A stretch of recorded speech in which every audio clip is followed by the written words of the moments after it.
This documentary includes propaganda films made in the 1940s by the United States and others to galvanize support for World War II. The details are not available. Diplomats from Tokyo. The president is now giving out a statement. Japanese attack on Pearl Harbor. Yesterday, December 7, 1941, a date which will live in infamy. The United States of America was deliberately attacked by the Empire of Japan. What do you think we ought to do to them? Well, the Japanese people are to blame for this. The Germans and the Japanese. There's no place for either in the world today. No matter how long it may take us, the American people in their righteous might will win through to absolute victory. We must have more ships, more guns, more planes, more of everything. We must be the great arsenal of democracy.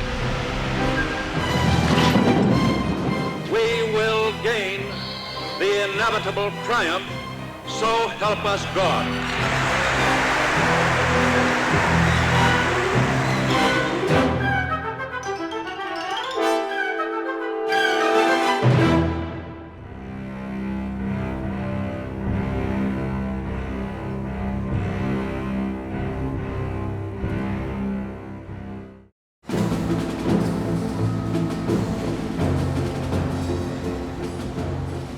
World War II was total war, as much industrial as military, pitting the massive manufacturing might of the United States against the Axis powers: Germany, Japan, and Italy.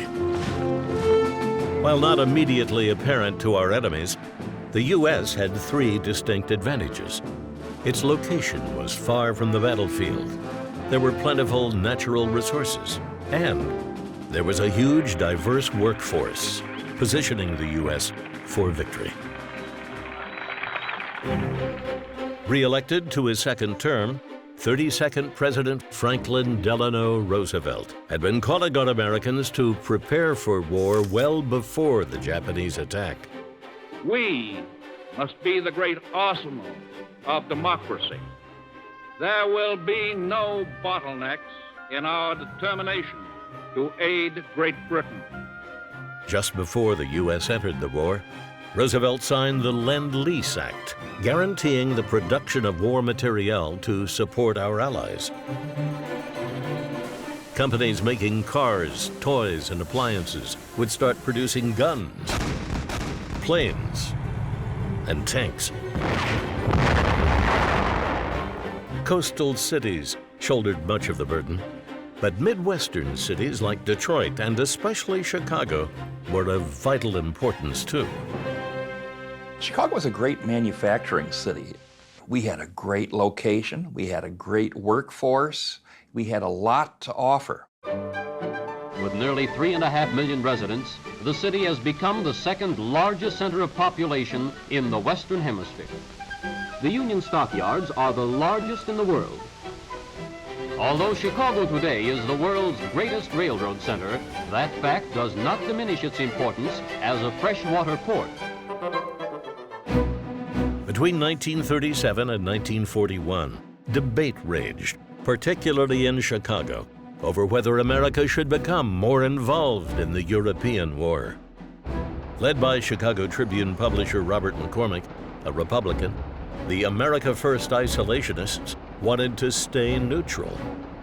But interventionists, like Chicago Sun publisher Marshall Field III, and Frank Knox, Chicago Daily News publisher, wanted the U.S. to get involved. So did the city's Irish Catholic mayor, Ed Kelly. Constantly on the alert. Kelly, classic old school political figure, the master politician, the guy who knows how things work, all things through patronage and contacts and networks. Kelly was one of the most powerful mayors in the country at the time and made sure that supporters of the democratic machine were definitely taken care of. President Roosevelt, a big Kelly supporter, visited Chicago in 1937 to open a newly completed bridge on Lakeshore Drive. They expected Roosevelt to come in and just, hooray for Chicago.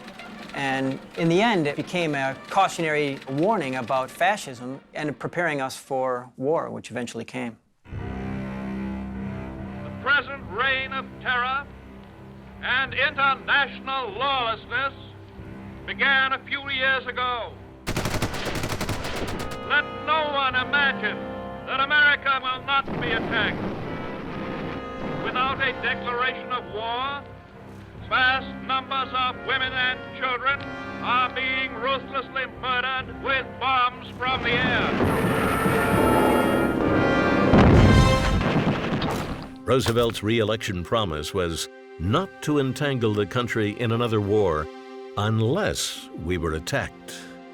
His new Chicago message was alarming, and he'd need help from powerful allies like Mayor Ed Kelly to sell it. They were very close friends, but very different. It's a very interesting dynamic between the two.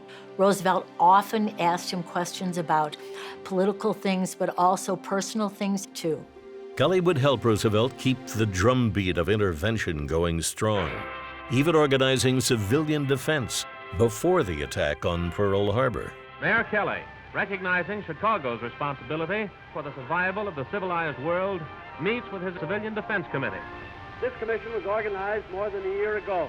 The time for action has come. After Pearl Harbor, interventionists had no problem encouraging millions of eager young men and women to enlist. But persuading the civilian population to commit to a potentially lengthy world war would require the use of government-produced propaganda. If you are Japanese, you believe you have been destined to rule the earth and all who live on it. The German people, fond of tyranny, of aggression, fond of gas chambers. People were obviously fed a lot of propaganda, but most of it was thought to be believable.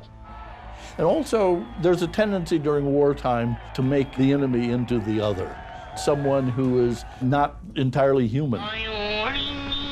There was some great visual imagery, some great visual propaganda that not only told you what you should do, but also told you what you should not do, and that's talk a lot. Propaganda was used heavily and pervaded all forms of pop culture. The U.S. Navy's dive bombers, the super pilots who fly America's super planes. Relying on their fears and their patriotism, government propaganda targeted all civilians to get them emotionally involved in the war, to prepare them for personal sacrifice, and motivate them to work hard for victory. Getting Chicago's black community involved in the war effort was definitely Mayor Kelly's goal. But he had another agenda.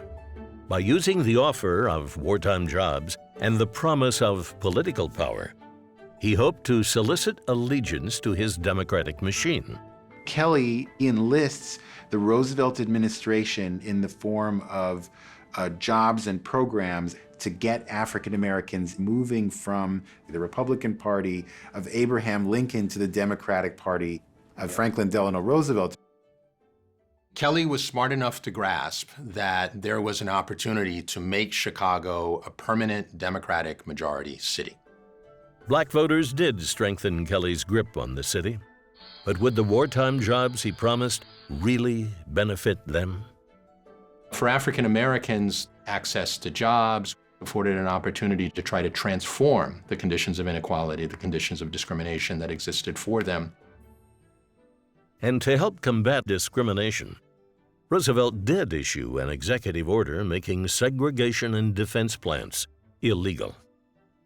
Unfortunately, from the industry's point of view, only certain people were appropriate for certain jobs. So during the Second World War, the African American status was second class at best. In spite of the inequality, Chicago's black community, numbering over 300,000, enlisted in the military or worked and sacrificed on the home front. All of Chicago's communities supported the war effort, including Eastern Europeans, like Chicago's huge Polish population, and for good reason. On September 1st, 1939, the Nazi army invaded Poland and World War II officially began. For almost 2 years, the struggle would be going on in Poland without American intervention. So the Polish ethnic community in Chicago feels that its homeland has been under attack, and it's trying to raise money for Polish war relief. Also, you have to understand that in 1939, Chicago was the third largest Jewish community in the world, outside of New York and Warsaw. And about, I'd say, 75% of those Jews were Polish Jews. And Chicago's Jewish community had been sounding the alarm about the Nazis since the early 1930s. Of the approximately 300,000 Jews here in Chicago, the overwhelming majority had family in Europe that they had left behind. And when the Nazis rose to power, they were forced to emigrate, give up everything they had to the Third Reich in order to survive. So they were very much aware about what was going on in Europe in terms of anti-Semitism and of the Holocaust. So the Jewish community were all actively involved in the war effort. Chicago's Greek community also had a stake in the war. Greece had been under siege since 1940 by both Nazis and fascists. When I was about 13 or 14, I saw Erich Marie Remarque's All Quiet on the Western Front.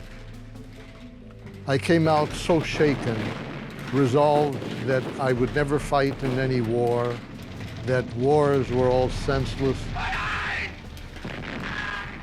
But by the time of Pearl Harbor and the revelations about what the Nazis were doing, suddenly I was ready for war. Time came for my induction. I was in good physical shape. I could not conceive of not being accepted. So I went through the whole series of tests, then followed a group of people into one room where some man behind a desk stamped a big 4F on my application. I was stunned. Scars on his lungs, the result of childhood tuberculosis, kept Petrakis from military service. The future writer spent most of the war observing everything. You'd see boys who'd go to war, and then you'd see them come home on leave. And they'd say to us, "Your turn will come, wait, your turn will come." It was as if a great drama was being enacted, and I was on the sidelines.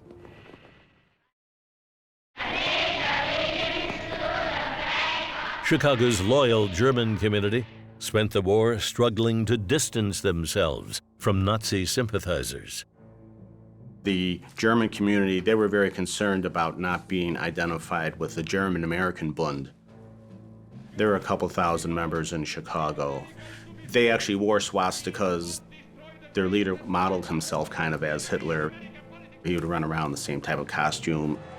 There were battles between followers of the Bund and Jewish toughs that when they saw people who were not sensitive enough to Jewish needs, they engaged in fisticuffs.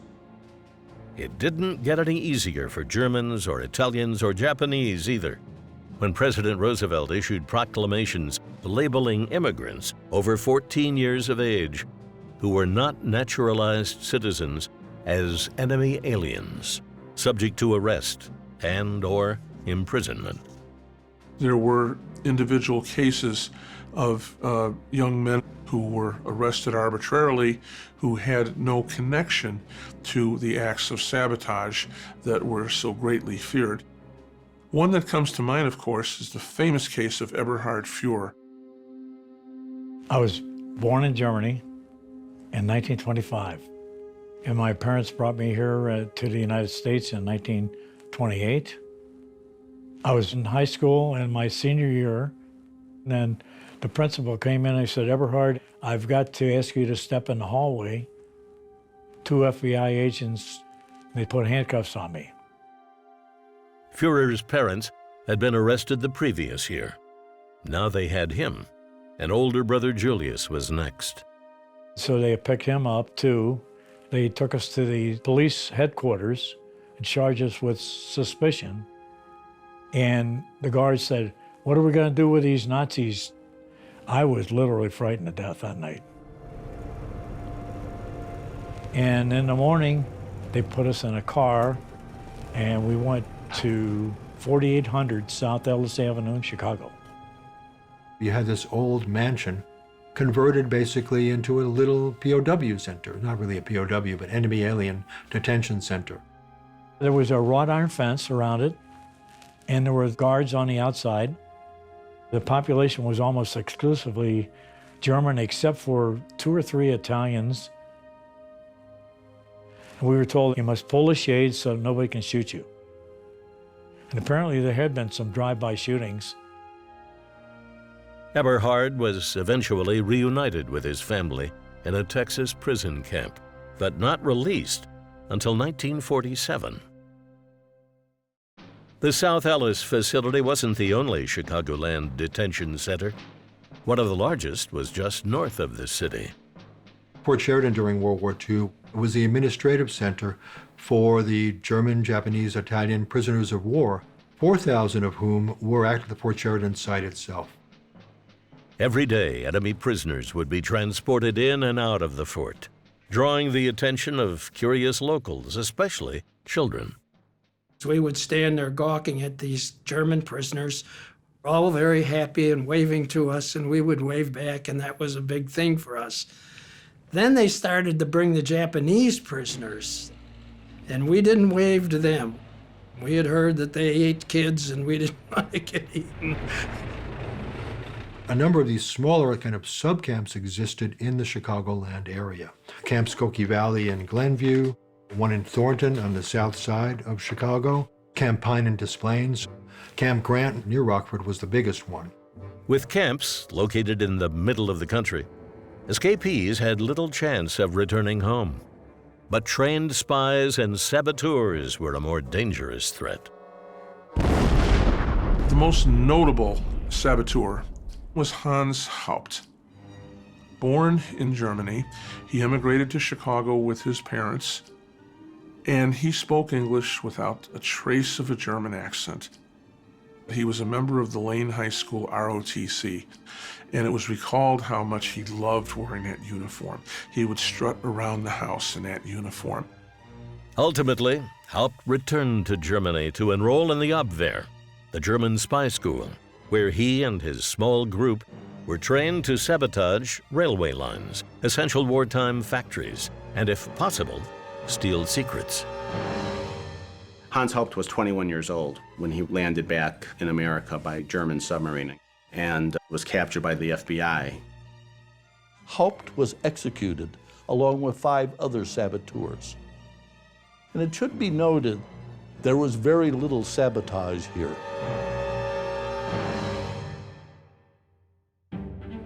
Negative feelings toward Chicago's Italian community had more to do with their history of organized crime than with the actions of buffoonish dictator Benito Mussolini. And the Roosevelt administration didn't feel Italians posed a significant threat. They felt differently about the Japanese. The time, 1942. More than 100,000 men, women, and children, all of Japanese ancestry, removed from their homes in the Pacific Coast states to wartime communities established in out-of-the-way places. Relocation did not imply individual disloyalty, but was ordered when danger of invasion was great. My name is Jean Mishima. You can just call me Jean. I was born in California. We were interned together in Gila River, Arizona. My parents lost everything. Our identification number was 43055, and I was 43055C. The camps were built like army barracks. There was absolutely no privacy. I don't think I realized what was really happening. Over time, after intensive screening, Jean's family and thousands of others were relocated again, this time further inland to Chicago, where the pre-war Japanese community had numbered about 400. Now, with these new arrivals, the population increased by 20,000. There were difficulties in finding housing. There were certainly issues related to employment. There was a glass ceiling in place. Probably Ruth Nishi never thought she'd be a crack turret lathe operator in Chicago when she was working around Berkeley, California. There was a lot of underlying and overt discrimination against the Japanese, but still, we found an apartment at 55th and Blackstone, the buffer zone between the whites and the blacks. My mother found a job in a factory doing piecework. My father lost his self-respect and self-worth. He started drinking and gambling. I think that the internment experience affected each generation differently. The reality is that the grand majority of the Japanese American population in the US was very loyal. With the enemy alien population identified and presumably under control, the federal government turned its full attention to war production, and so did Chicago. This city realized that everybody had to get in this fight and that it was everybody's job to support the war effort. We didn't know we were going to be able to win this war. Roosevelt's War Production Board had been tasked with overseeing the conversion of industry from peacetime work to wartime work. These new jobs would end nagging unemployment caused by the Great Depression, and struggling companies would suddenly have cash to retool. But where would the government get the cash? Just like today, the Fed printed more money and raised taxes. But even that wouldn't be enough. So one of the ways the federal government raised money to fund the war was by holding war bond drives where they would go to the public and ask for contributions. In Chicago, Illinois, the crowds stand in the warm Midwestern sun as our soldiers and our sailors go marching past. Down Michigan Boulevard in the bright sun, and the crowds cheer them. War bonds. This is our part of the fight. This is what we buy. The terrible cost of war sustained through war bonds. More tanks, more planes, more ships for our country. There were many billion-dollar bond drives. In Chicago, the 6th war bond drive was headquartered at Navy Pier. They had a huge indoor display area filled with exhibits. And outside, they had fighter planes, anti-aircraft gunnery exhibitions, and military landing craft that people could board. This was all designed to instill patriotic fervor and to show civilians how their money was being spent. With bond drives footing the bill, it was time for those who couldn't fight to work hard in over 1,400 Chicago area companies, producing everything from tanks to planes. They're building monster transport planes for war service at the new Douglas C-54 plant in Orchard Place, just northwest of Chicago. The 2 million square foot factory will be turning out planes at a high rate of speed. First off the production line, the Chicago Skymaster.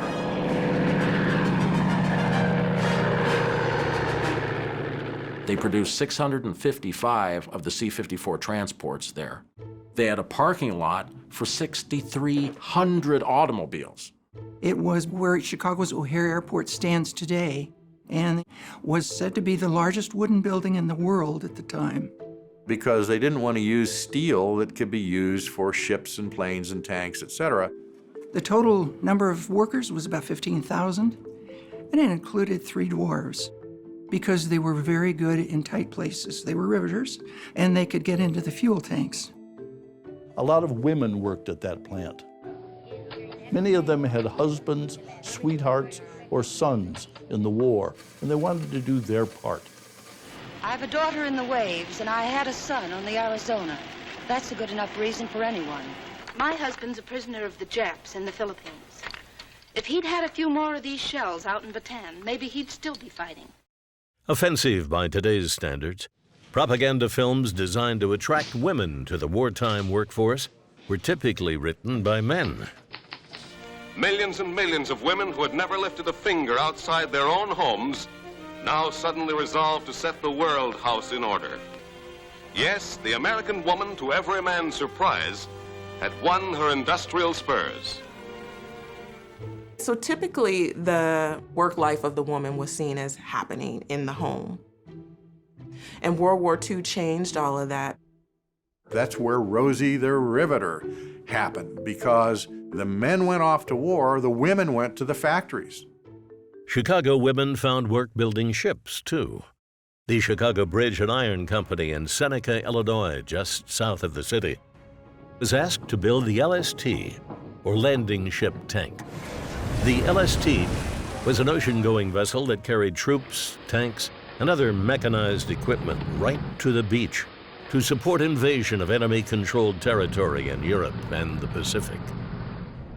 They called it the Prairie Shipyard, and they built 157 of these LSTs and employed 10,000 people working literally 24/7, cranking out a ship every 4 days. They would plop them into the Illinois River, float them to the Mississippi, take the Mississippi all the way down to the Gulf of Mexico, and out into the war. Chicago's legendary Pullman Railcar Company, the nation's premier maker of luxury train cars, would retool to make a variety of war materiel, including Sherman tanks, aircraft wings, mortar shells, sub-chasers, and mini LSTs.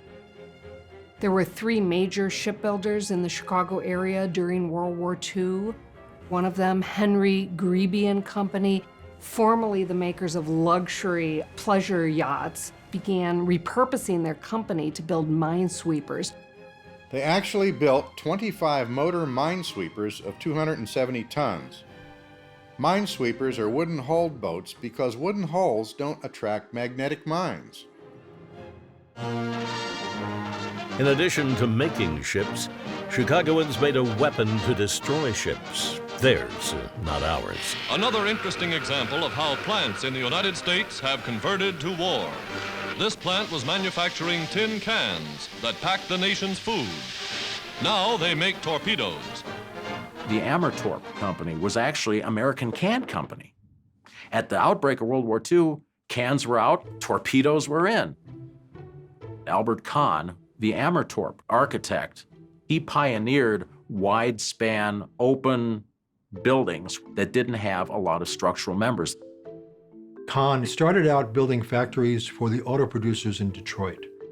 He is the expert in building these production plants, especially for war. So Amertorp was enormous. There were almost 10,000 workers, and they built 19,000 mostly aerial torpedoes. Torpex is an explosive far more powerful than TNT. And there was enough in that factory to level a city block. I'm sure the neighbors didn't know. There are actually 4 entities in Chicago that made aviation engines or airplanes. The Chrysler Dodge plant on the south side, that one was the granddaddy of them all. And that's where they built sophisticated engines for the mighty B-29 Super Fortress. The Dodge Chicago plant, another Albert Kahn design, was the largest building in the world in 1944. 82 acres under roof, 30 square city blocks. 35,000 employees, 75% of whom were women, converted raw materials into more than 18,000 engines in record time. The B-29 engines manufactured here would power the super fortresses that carried the atomic bombs to Nagasaki and Hiroshima. And those bombs were developed right here at the University of Chicago. Not all 1,400 Chicago companies produced heavy equipment or deadly weapons. For example, Kraft food, making special kind of food that would keep for a long time, that you could send a long distance. We had Cracker Jack that were making powdered coffee for GI rations. The Western Electric Hawthorne Works manufactured military electronics, including radar. The Hammond Organ Company made caskets for the military. Radio Flyer went from making toy wagons to making jerry cans, gas cans basically. Libby Glass made plexiglass canopies for the Corsair. Chicago Roller Skate Company produced ordnance.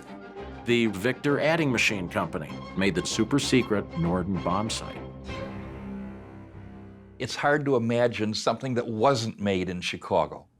And companies were not only happy to contribute to the war effort, but they made some money on it. Not every company was as patriotic as one would hope. There was corruption, war profiteering. There was also exploitation. Child labor laws were being suspended, relaxed, or ignored, and Illinois was the worst offender.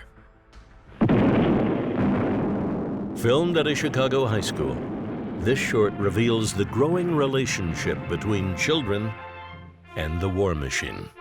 Here are the potential war workers of today, the foundation of the victory, the work of our public schools. Young men and women must be made physically fit for action wherever our country needs them. Young men and women must be trained to build planes, ships, guns, tanks, to build them faster and better, to build against time. Every school has a vital part to play in the great war effort. High school dropouts who worked in the factory out-earned their teachers, so there was less incentive to stay in school. And if they couldn't work in the factory, children could work scrap drives, salvaging anything to help the war effort.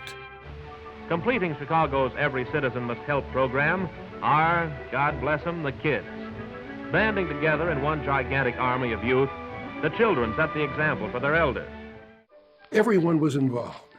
5-year-old kids would save tinfoil and balls. 10-year-olds like me, they'd let us out of school for collections. And we'd go around and we'd get scrap metal, newspapers, tin cans full of bacon grease, which would be turned into ammunition. Everything could be used. Hey, Sonny, I'll give you $100 for that tire. Guess he didn't hear me. Regular neighborhood salvage collections are a custom sight now in Chicago.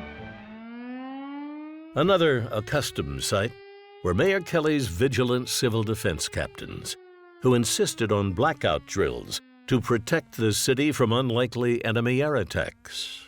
Block captains would come around during a blackout test and ring your bell and tell you, pull those shades down. Other guys, air raid wardens, who'd go up on the roofs, and they'd be looking for airplanes. I don't know what for. No Messerschmitt Me-109 is going to get over here.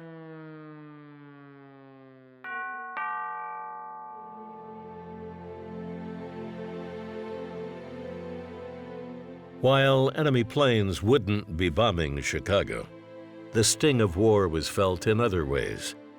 An average of 7 to 8 Chicagoans from every block served in the military. In almost every window was a white flag, a banner, with gold trim around the outside, and stars in the middle of it. Blue stars for someone who was serving, a gold star for someone who had been killed in the war. Some houses had 3 and 4 stars in them. Everyone had someone who was involved in the war. We had a friend that spent time with our family. And D-Day Normandy, he was killed on a LST, and that was what suddenly woke me up, that it wasn't all just fanfare and drums and bugles. I remember a boy in the neighborhood was killed in action. And the whole neighborhood, different ethnic groups, Polish, Greek, Armenian, the whole neighborhood went into a kind of mourning. He was a son for every family. So yes, the war was very real to us. And what it was, in retrospect, was the time of the most unity and patriotism I've ever seen in this country. Nothing has matched it since. Because we knew the consequences could be we could lose. We could lose the war. We thought that, there's a chance that the Germans were going to completely overrun Europe and then come here next. The Japanese were going to completely overrun the Pacific and then come here next. We were literally fighting for our lives.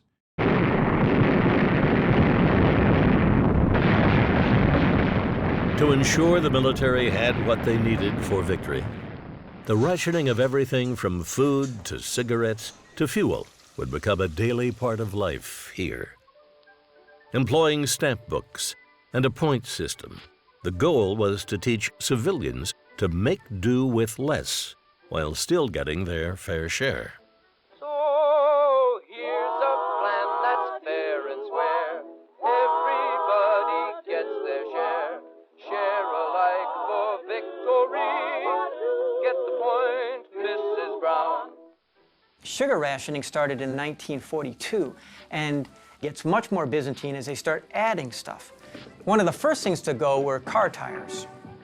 And then gas was rationed. So if you were caught speeding, you lost your gas card. Shoes were rationed. You only got 2 pairs of shoes per year. The ration system was complicated. You start to think about what do people do to live with it, to maybe get around it. People did a lot to get around it. Ration stamp books were stolen by the thousands and sold on the black market. And many felt the whole program was corrupt under the administration of Michael Mulcahy.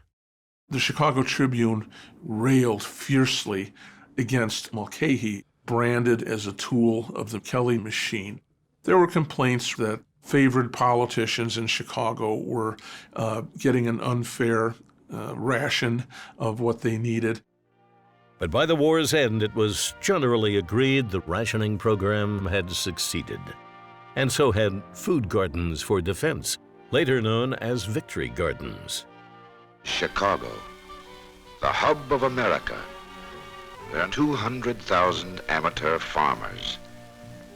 Their farms are not large, but their hearts are full of it. These are victory gardens, gardens for war. And it was a social event. When the dads got home at night, we gathered there by your victory garden and talked about your corn and your carrots and your kohlrabis and the other things. The pressure to work, to sacrifice, to produce was overwhelming. And civilians needed rest and relaxation. Chicagoans loved sports. And the dominant sports during the war were college football, horse racing, and of course, baseball. Baseball was sort of going through hard times with players being drafted. The teams were so poverty-stricken that they made the fans throw the balls back. So on the south side, you had the Chicago White Sox. Not a splendid nine by any stretch of the imagination, but they had a wonderful shortstop named Luke Appling, whose nickname was Old Aches and Pains. And Luke was always complaining about his old aches and pains. On the north side, at Wrigley Field, the Cubs at the outset of the war didn't look like they were going to be any better. They had Bill Swish Nicholson, Swish because that was the sound his bat made every time he struck out. But in 1943, with more and more players being drafted, and some minor leagues folding, President Roosevelt considered suspending Major League Baseball. One team owner was prepared. You may remember from a movie called A League of Their Own. P.K. Wrigley, the owner of the Cubs, had a great idea called the All-American Girls Professional Baseball League.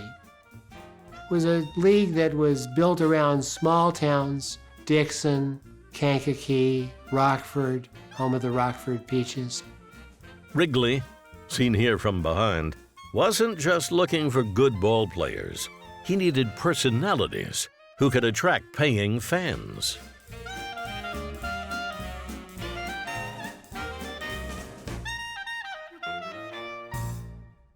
Let's talk about football for a minute.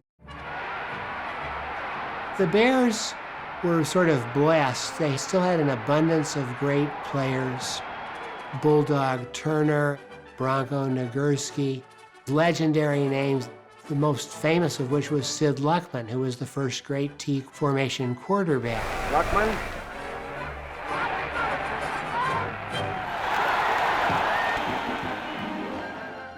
In addition to sports teams, Chicago had plenty of movie theaters and attendance was high. But by far the most popular source of entertainment was radio.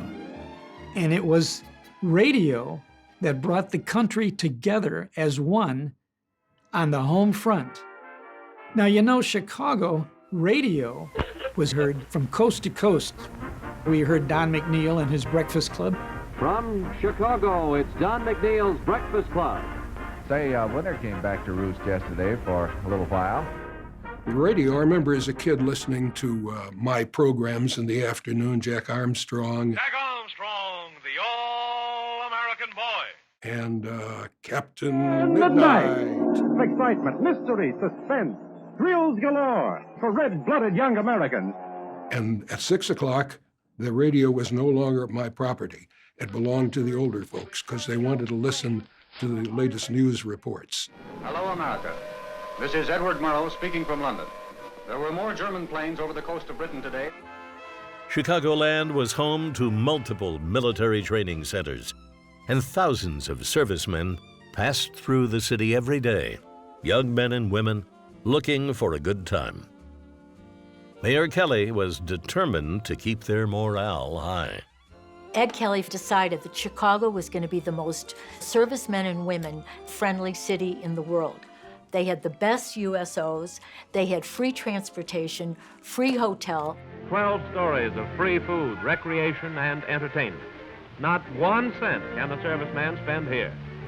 Presiding over the edibles is Mrs. Kelly, and Mrs. Kelly keeps plenty busy passing out the cake.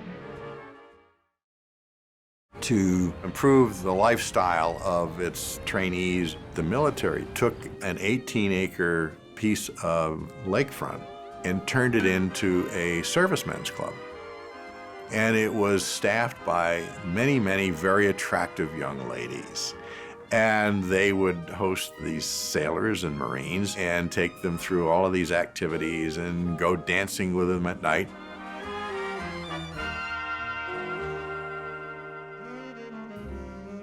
For some, Kelly's Servicemen's Center and the Navy's Country Club by the lake wouldn't be enough. They were going to war and might not be returning. Say, where does a guy find some sport in this town? Organized crime in Chicago, known as the Outfit, was deeply involved in prostitution and gambling. Prostitution was run in and out of hotels in downtown Chicago. These young men had to be entertained, and the mob was standing right by to provide them with girls, attractive young women who would solicit men for drinks, and they would encourage the patron to go upstairs to where the real action was. There was action on Lake Michigan, too. Pilots from Naval Air Station Glenview did their carrier qualification just off the Chicago shoreline. Naval Air Cadets, 1,000 miles from the sea, take off for their floating base of operations on one of America's Great Lakes. Formerly the world's biggest side-wheel passenger steamer, she's now the training carrier Wolverine. An inland carrier training 10,000 new Navy fighter pilots a year.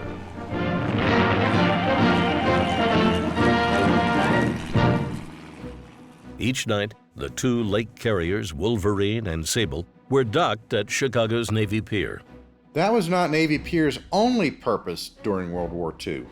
It was the Naval Air Technical Training Center, and we trained over 60,000 maintenance crews in engine maintenance and airframe maintenance and avionics maintenance and all of the different skills necessary to maintain and repair aircraft in the fleet. By far the biggest naval training center was at Great Lakes, a boot camp north of the city, responsible for training 1/3 of all Navy personnel serving in the war. Like all training centers and the entire military, Great Lakes was segregated. But it was there that a change in thinking about minorities in leadership roles occurred. The Golden 13 were the first African-American commissioned naval officers in U.S. Navy history. It was 22 hand-selected sailors who were already in the Navy, whittled down to 13 who went through this rigorous training program. They were pioneers. They broke down racial barriers, and their legacy can be seen today. I've been an officer in the United States Navy for over 20 years. Aircraft carriers weren't the only vessels on Lake Michigan supporting the war effort. The war demanded huge, massive amounts of steel. So we had the ore boats carrying iron ore from the Minnesota region, self-unloaders carrying stone from northern Michigan, and coal boats loaded at Lake Erie and brought to South Chicago. And what was really critical was keeping the lakes open during the winter months. Through the frozen Great Lakes, the new United States Coast Guard icebreaker Mackinac cuts a vital path. Behind her, cargo vessels en route from Duluth to Chicago in the earliest midwinter crossing on record.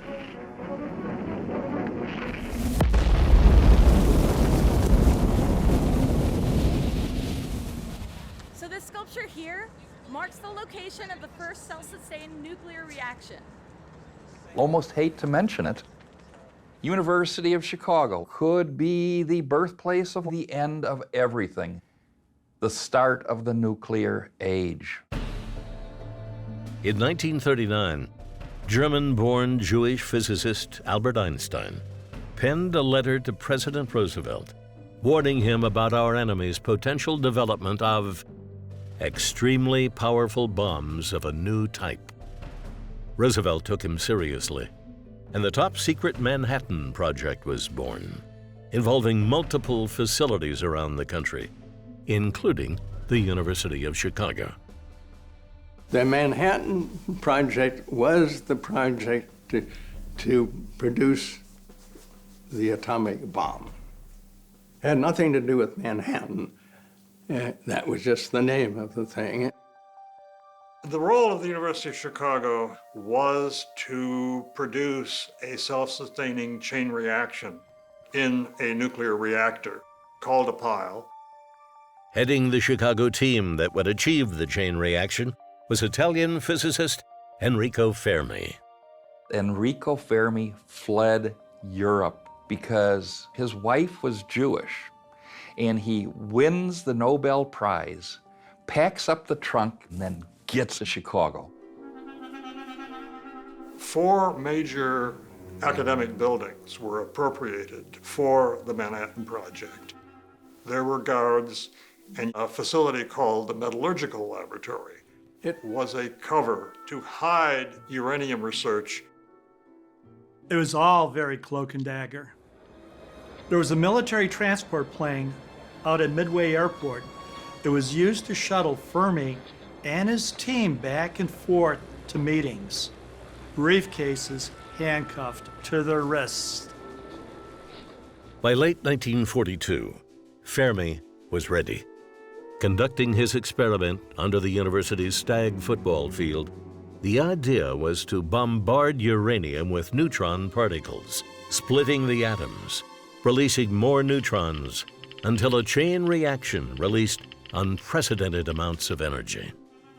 Just in case something went wrong, there was a suicide squad that would dump a cadmium solution over the whole pile. It would turn everything off. On December 2nd, as Fermi had calculated, the uranium pile went critical, and the world's first self-sustaining nuclear chain reaction was achieved. The Nazi government was working on the same project. We had to beat them. Fermi's chain reaction was weaponized, resulting in atomic bombs powerful enough to decimate the Japanese cities Hiroshima and Nagasaki. The bombs were delivered by B-29s, with engines manufactured in Chicago.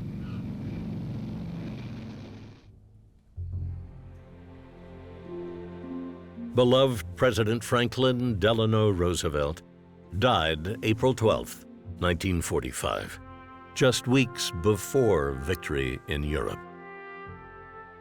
His successor, President Harry Truman, would force the surrender of Japan just months later, on September 2nd.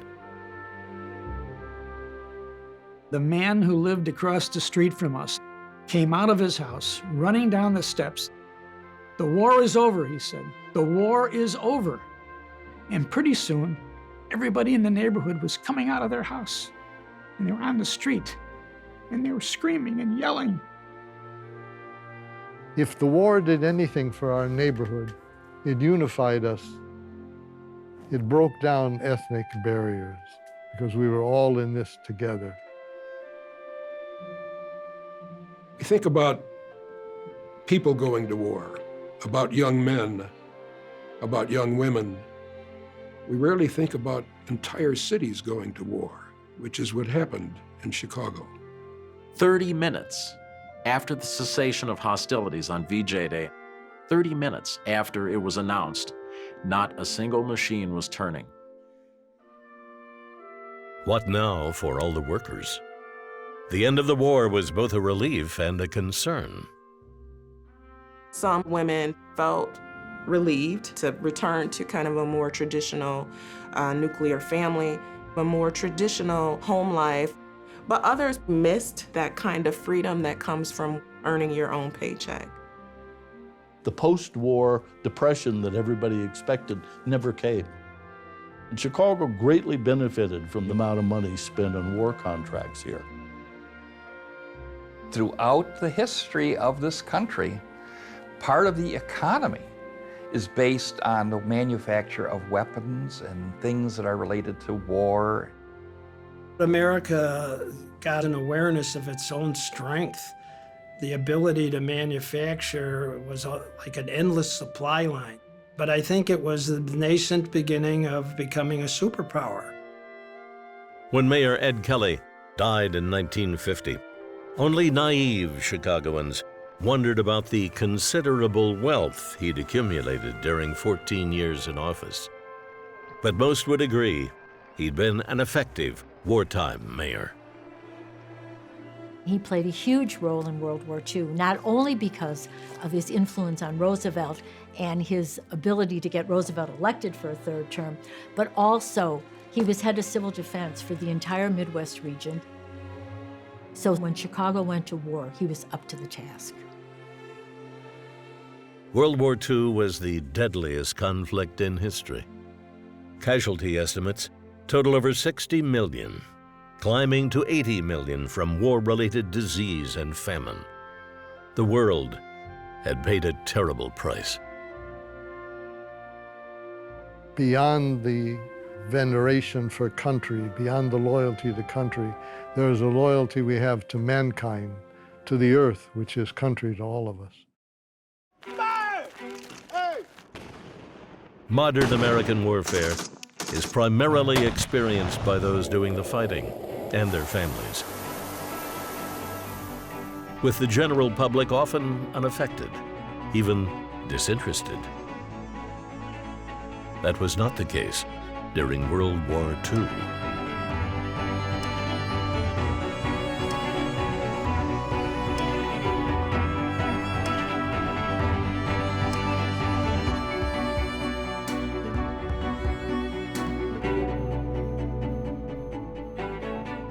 Chicago produced not only the materiel for the war effort, tanks and machines, Chicago produced personnel. Chicago produced men and women who won the war.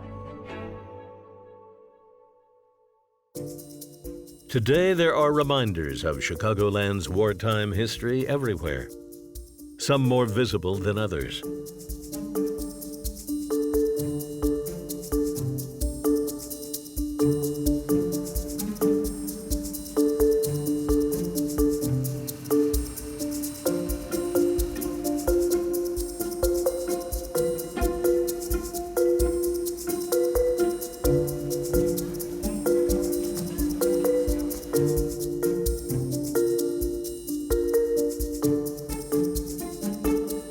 But perhaps the most ominous reminder of a war everyone hoped would be the last is buried in a Southside forest preserve. Radioactive material from the Manhattan Project lies beneath this marker.